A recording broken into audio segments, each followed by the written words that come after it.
হিংসা করবো না। আমি মৌলানার সাথে দেখলেন সালাম দেব, আসসালামু আলাইকুম। আমি আমার একজন শিক্ষককে দেখলে যে আমাকে প্রাইমারি স্কুলে পড়াইছে, আসসালামু আলাইকুম। এইটা হলো আমার দেশের কালচার। সেই কালচার রক্ষা করতে হবে। সেই কালচার রক্ষা না করে ওই ছেলেদেরকে যে আমি ব্যর্থ বলি কেন জানেন? অনেক ত্যাগ করছে ছেলেরা, এটা ঠিক। তাদেরকে কৃতজ্ঞতা জানা এটাও ঠিক, কিন্তু ছেলেগুলো হয়তো ব্যর্থই করে কথা বলে ব্যর্থের মতো।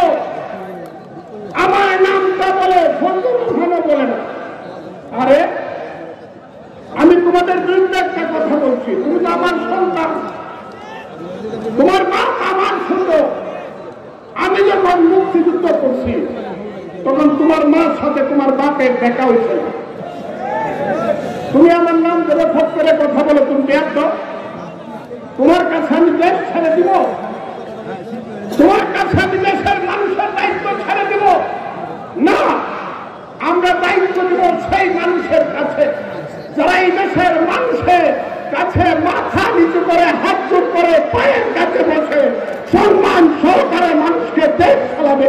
তারাই দায়িত্ব দিবে দেশের বন্ধু। এবং সেই দায়িত্ব নেওয়ার জন্য একজন উপযুক্ত মানুষ আমাদের নেতা, যার ম্যাচুরিটি এসেছে, ম্যাচিউর মানুষ। তার নাম কি? তার নাম কি? জোরে বলবেন।